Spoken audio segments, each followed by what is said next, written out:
تکنیک 90 چیه؟ آیا تکنیک 90 میتونه ما رو توی کنکور کمک کنه؟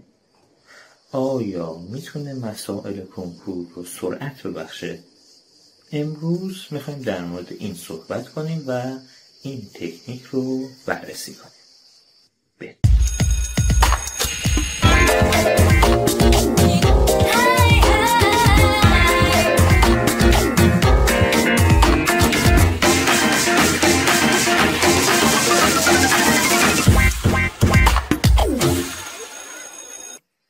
سلام بچه ها، خوش اومدین به اولین اپیزود از کانال فیسکول، جایی که ما در مورد مباحث مختلف فیزیک، بیشتر فیزیک کنکور صحبت میکنیم.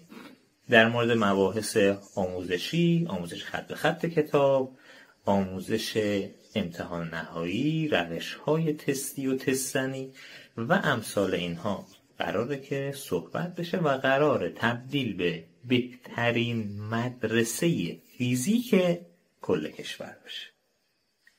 تو این قسمت میخوایم در مورد یکی از روش‌های تستنی مرسوم صحبت کنیم و ببینیم که آیا این روش سرعت ما رو زیاد میکنه یا نه، یا اینکه اصلا توی کنکور خیلی ازش مباحث مطرح میشه، میارزه که ما این روش رو یاد بگیریم، یا اینکه الکی ذهنمون رو با فرمول‌های مختلف پر نکنیم. این روش‌ها در کنار هم قرار میگیرن و بهشون رتبه بندی داده میشه که شما بر اساس رتبه ها و اینکه کدوم یک از روش‌ها سریعتر ما رو به جواب میرسونه، کدوم یک از روش‌ها پرکاربردتر توی کنکور، میتونید برای خودتون یک درجه بندی داشته باشین که حتما کدوم رو حفظ کنم یا اینکه کدوم رو حفظ نکنم خیلی هم به جایی ممکنه که بر نخوره. پس با ما همراه باشین.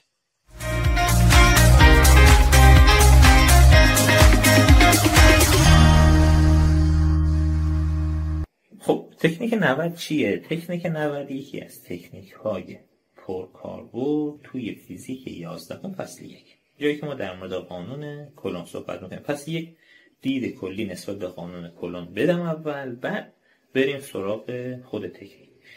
قانون کلون، شارل آگوستین دی کلون اومد یه سری آزمایش ها انجام داد، به یه سری نتایجی رسید، یک سری فرمول ها رو پیدا کرد و فرمول جاذبه یا یعنی نیروی جاذبه یا دافعه بین الکترون ها یا بارهای الکتریکی دقیق‌تر بخوایم بگیم رو پیدا کرد. حالا اومد این فرمول ها رو طوری چید که نزدیک به رابطه نیرو گرانش نیوتن باشه. یعنی اگر بخوایم بنویسیم رابطه نیرو گرانش نیوتن به این صورت بود: F برابر G M1 M2 بر روی R2 بود که M1 و M2 جرم ها بودن. البته اگر بچه ها نمیدونن اشکال نداره، توی فیزیک 12 مفصل در موردش میخونم. G هم که ثابت بود، یه ثابت جهانی. این بود رابطه گرانشی که، یعنی نیروی گرانشی که نیوتن اومده بود به دست آورد. آقای کلون اومد رابطه خودش رو اینطوری نوشت: F برابر K Q1 Q2 بر روی R2 که میبینیم خیلی رابطه نزدیکه. اون کایی هم که داره باز یه عدد ثابته و از اونجایی که بارهای الکتریکی میتونن مثبت و منفی بشن، برخلاف جرم که دیگه مثبت و منفی نمیشه، همش مثبته. حداقل تو دنیایی که ما توش داریم زندگی میکنیم همش مثبته. و مثلا جرم زمین هست 6/10 حدوداً 6/10 به توان 24 کیلوگرم، یا جرم ماه مثلا هست 7/10 به توان 22 کیلوگرم. برخلاف اینها بارهای الکتریکی میتونن مثبت و منفی باشن. برای همین از اونجایی که نیروی کمیت برداریه، نیرو که کمیت عددی نیست مثبت یا منفی داشته باشه، من برای نیرو فقط زمانی که به صورت برداری یکه بخوام صحبت کنم میتونم مثبت یا منفی بذارم، که مثلا بگم -2i یا -3j، اینجوری میتونم صحبت کنم. در این صورت نیروی کمیت برداری برای همین مثبت و منفی نمیتونه داشته باشه. برای همین Q1 و Q2 رو توی قدر مطلق قرار. این تا اینجا. اون چیزی که ما میخوایم در موردش صحبت کنیم همین قانون کلونه.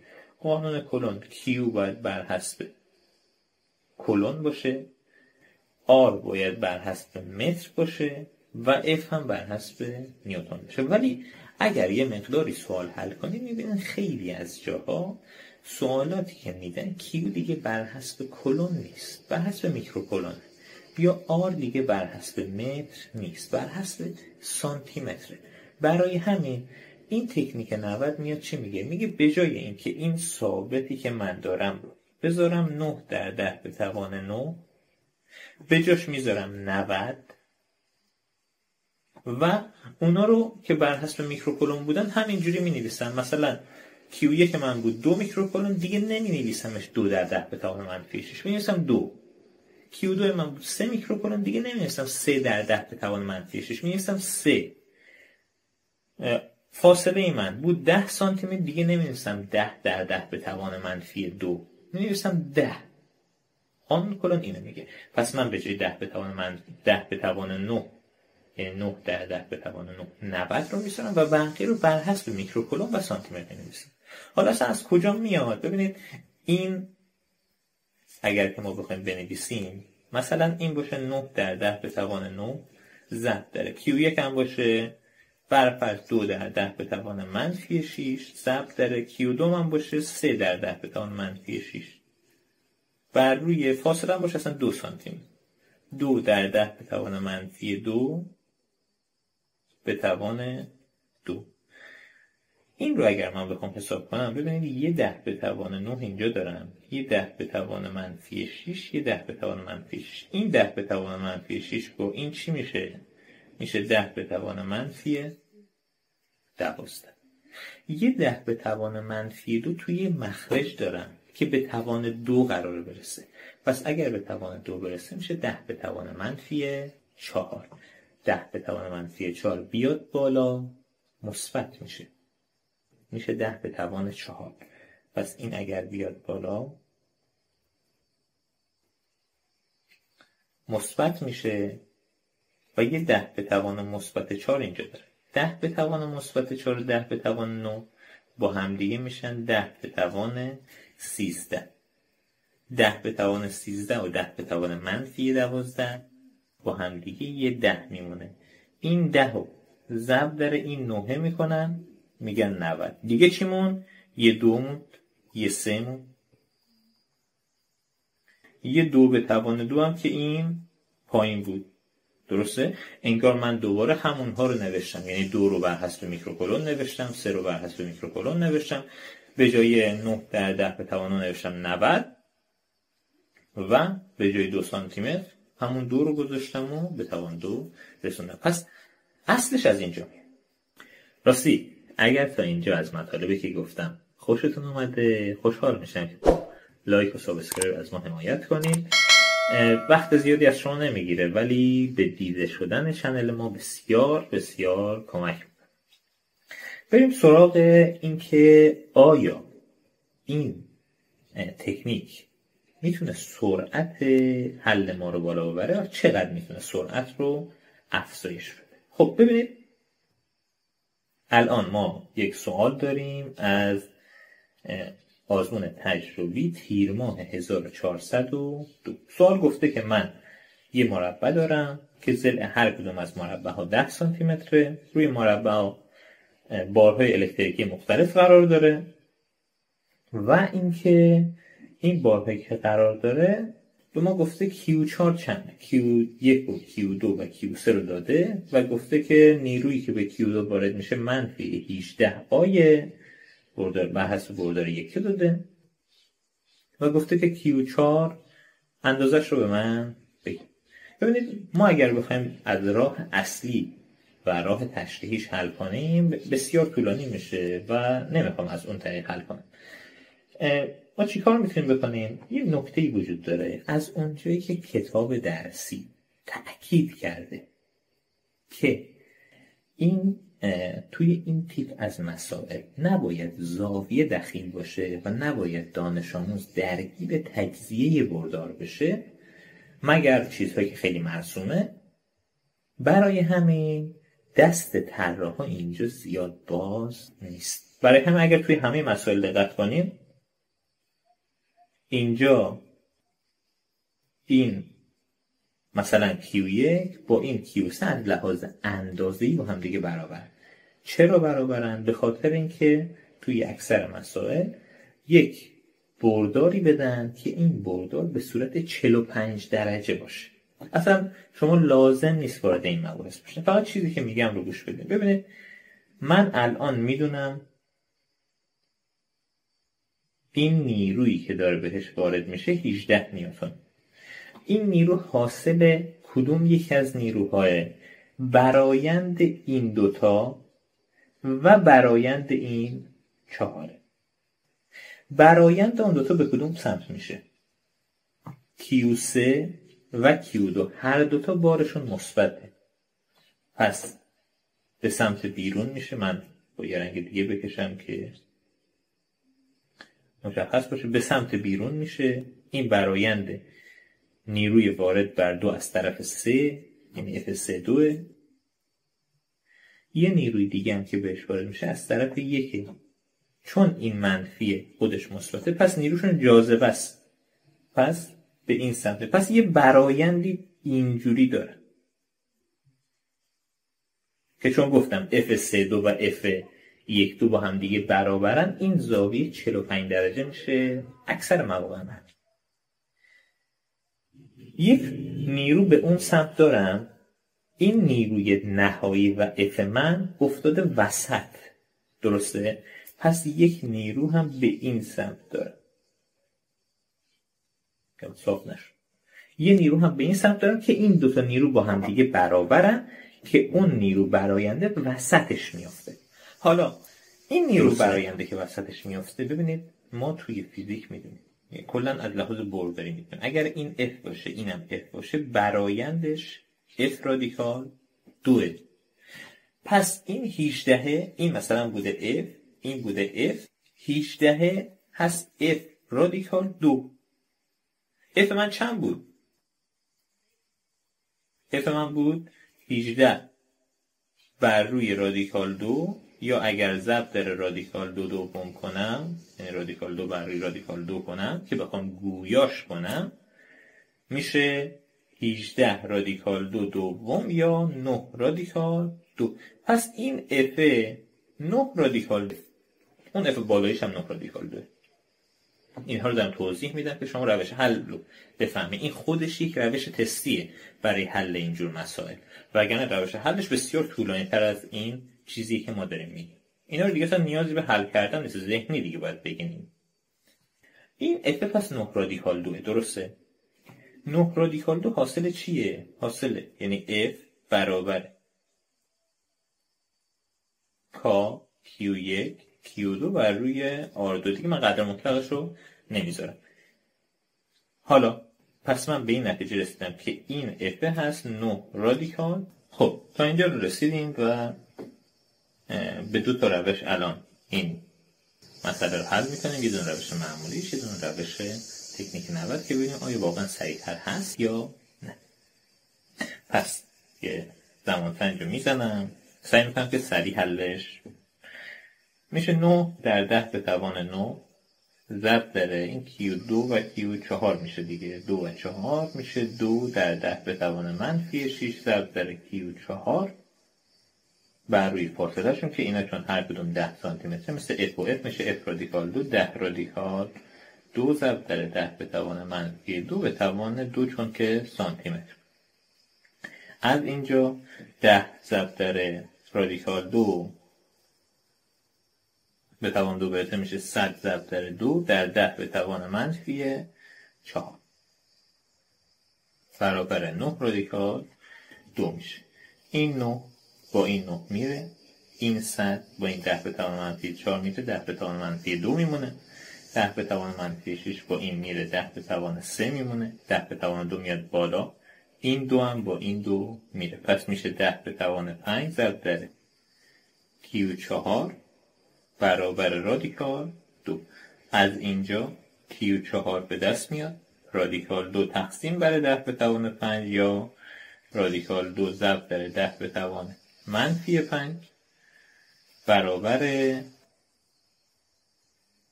10، یعنی برابر 10 رادیکال 2 میکرو کولون میشه که چون که جاذبه است این خودش مثبت بود، پس این یک بار منفیه که از لحاظ زمانی شدش 1 دقیقه و حدوداً حالا نوشه 35، ما میگیم 5 ثانیه هم این برانبر 1 دقیقه و 30 ثانیه. حالا میریم به اون روش تستی خودمون حل کنیم. پس من اینا رو پاک کنم.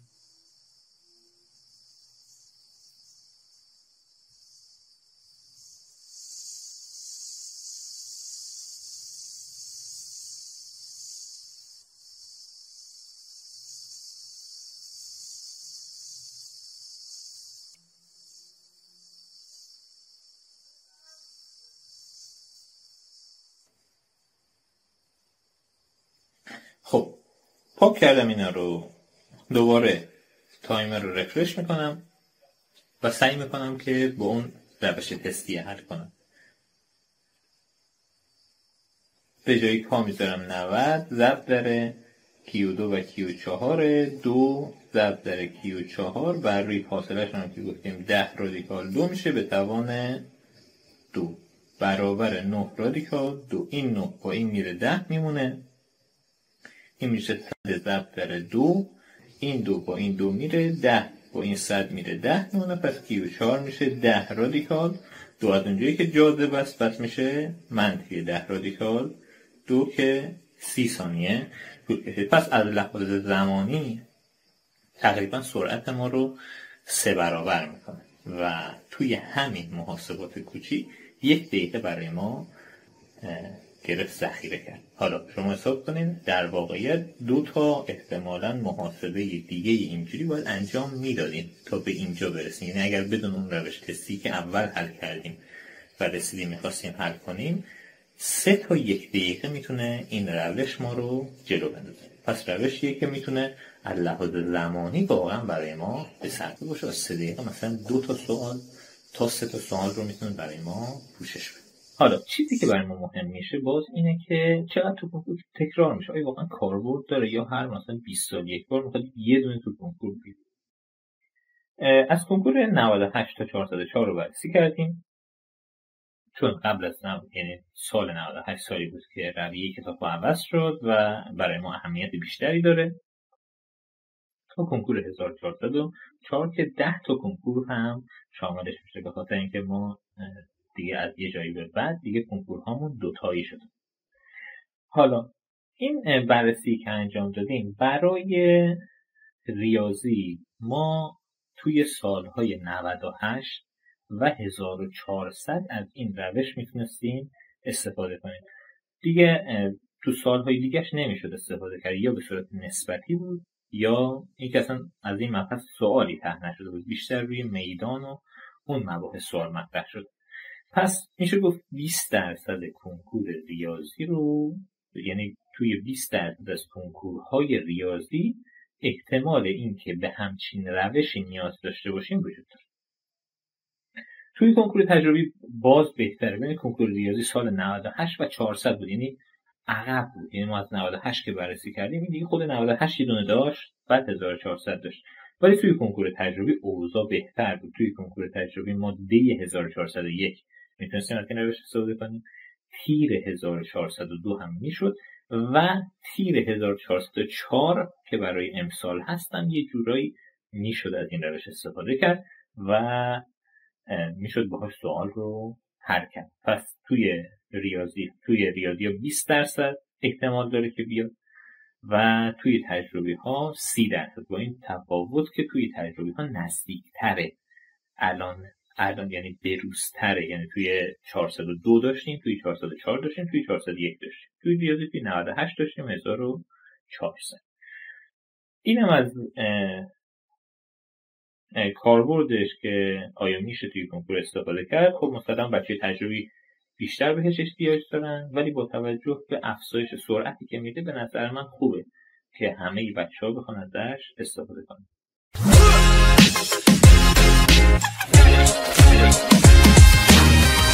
خب به پایان اولین اپیزود رسیدیم. امیدوارم که مطالب خوب و مفیدی براتون بوده باشه. اگر انتقادی، پیشنهادی، چیزی داشتین حتما کامنت کنین، من حتما کامنت رو میخونم. و اینکه باباها رو ببوسین. خدا نگهدار.